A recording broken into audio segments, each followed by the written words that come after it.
इस वक्त की बड़ी खबर लखनऊ से आ रही है। 6 जनवरी मुख्यमंत्री योगी आदित्यनाथ ने श्री गुरु गोविंद सिंह जी के प्रकाश पर्व पर डीएवी कॉलेज में आयोजित कार्यक्रम में शामिल होकर गुरु महाराज के जीवन और बलिदानों पर प्रकाश डाला। सीएम ने कहा कि गुरु गोविंद सिंह महाराज शहीद पिता के पुत्र और शहीद पुत्रों के पिता हैं। उन्होंने अपने चारों साहिबजादों और परिवार का बलिदान देकर देश और धर्म की रक्षा की। योगी ने गुरु तेग बहादुर जी को याद करते हुए कहा कि उन्होंने अपना शीश देकर भारत का शीश बचाया। उनके बलिदान ने धर्म, संस्कृति और राष्ट्र की रक्षा के लिए प्रेरणा दी। गुरु गोविंद सिंह जी ने विपरीत परिस्थितियों में भी 4 मुए तो क्या हुआ, जीवित कई हजार कहते हुए हर भारतीय को प्रेरित किया। सीएम ने खालसा पंथ की स्थापना का उल्लेख करते हुए कहा कि गुरु गोविंद सिंह जी ने जाति भेद और छुआछूत को समाप्त कर धर्म की रक्षा के लिए लोगों को एकजुट किया। सिख गुरुओं का गौरवशाली इतिहास देश को प्रेरणा देता है। कार्यक्रम में उप मुख्यमंत्री ब्रजेश पाठक, अन्य गणमान्य अतिथि और बड़ी संख्या में श्रद्धालु मौजूद रहे। योगी ने सभी से सिख गुरुओं के बलिदानों और इतिहास को भावी पीढ़ियों तक पहुंचाने का आह्वान किया। जिस प्रदेश में पहले 100 नौकरी निकलती थी, 10 लाख लोग एप्लीकेंट होते थे, आज उस प्रदेश में जब निवेश आता है 40 लाख करोड़ का, तो अपने साथ 1.25 करोड़ नौकरी की गारंटी भी देता है। ये बदली हुई जो परिस्थितियां हैं, इसकी नींव में सुरक्षा और कानून व्यवस्था की बेहतर स्थिति कारण है, लेकिन इसके लिए हम लोगों ने अपने जवान भी खोए और इसीलिए प्रदेश सरकार ने 2017 में आने के बाद अपनी एक पॉलिसी भी बनाई।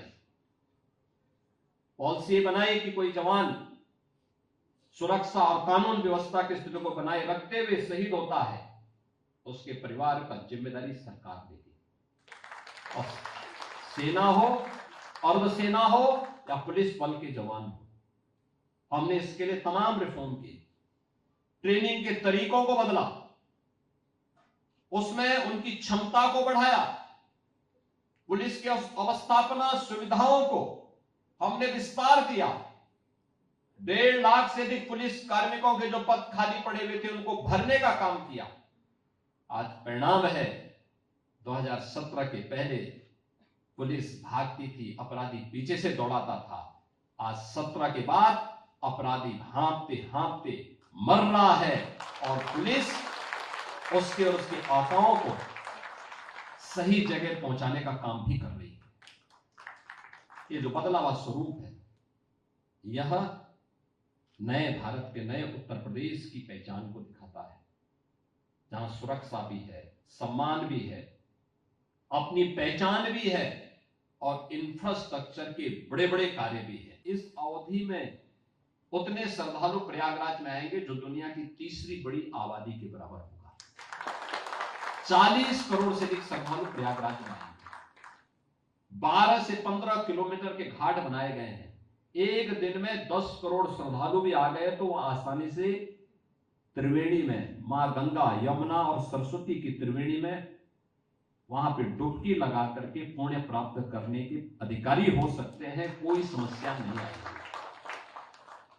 स्वच्छ कुंभ है, इसके लिए 0 लिक्विड डिस्चार्ज पूरे सिटी के अंदर, पूरे कुंभ क्षेत्र में। 1.5 लाख से अधिक शौचालय बनाए गए हैं, लेकिन लिक्विड डिस्चार्ज एक से भी नहीं होगा। जैसे कोई एयरपोर्ट का या किसी एरोप्लेन में आप जाते होंगे, उसमें वहां के टॉयलेट को देखते होंगे, यह व्यवस्था आपको कुंभ में उन 1.5 लाख शौचालयों में भी देखने को मिलेगी। बड़े पैमाने पर वहां पर श्रद्धालु जनों का 40 करोड़ से अधिक श्रद्धालु आएंगे। 10,000 से अधिक संस्थाओं को वहां पे भूमि आवंटन की कार्रवाई युद्ध स्तर पर की गई है।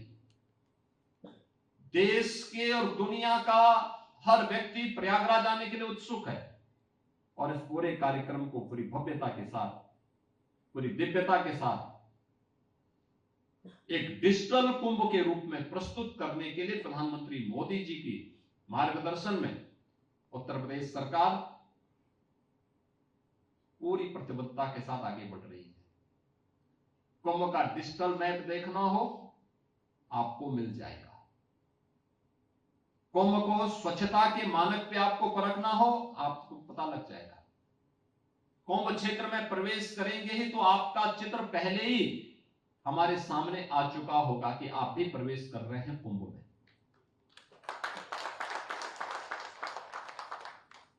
सुरक्षा को डिजिटल फॉर्म में हमने ले लिया है। ट्रैफिक डिजिटल ट्रैफिक के रूप में देखने को मिलेगा। स्वच्छता ट्रैफिक स्वच्छता का हो या फिर अन्य जितने भी कार्य हैं डिजिटली वहां पर हम सबको देखने को प्राप्त होगा। और इसलिए इस सदी का एक कुंभ डिजिटल कुंभ के रूप में भी जाना जाएगा। हम आस्था और आधुनिकता के एक महासमागम के रूप में प्रयागराज कुंभ को तैयार कर चुके हैं। जब हम सुरक्षा की बात करते हैं और जब इस सम्मान की बात उसके साथ जोड़ते हैं, दो चीजें बहुत महत्वपूर्ण है। याद रखना, किसी भी सभ्य समाज के लिए सुरक्षा पहली प्राथमिकता होती है, पहली आवश्यकता होती है। उसके बगैर सभ्य समाज की परिकल्पना नहीं की जा सकती। एक समय रहा होगा जब सतयुग रहा होगा, स्वतःस्फूर्त भाव के साथ सब लोग धार्मिक मूल्यों और नैतिक मूल्यों के साथ जुड़े हुए थे। लेकिन समय के अनुरूप वातावरण बदलता गया और फिर व्यवस्था को नियंत्रित करने के लिए उस प्रकार की व्यवस्थाएं भी समय समय पर बनती रही, बिगड़ती रही। और आज हम स्वतंत्र भारत में रह रहे हैं तो स्वाभाविक रूप से स्वतंत्रता का एहसास हो, लेकिन हमारी स्वतंत्रता दूसरे की स्वतंत्रता में बाधा न बने, इसके लिए इस देश ने जब आजादी का एहसास और आजादी के पूर्व देश की एक संविधान सभा बनी और संविधान सभा ने भारत को एक संविधान दिया। बाबा साहब भीमराव अंबेडकर ने संविधान के शिल्पी के रूप में जो संविधान हमें दिया, इसके अनुसार सुरक्षा की पहली शर्त सुशासन है।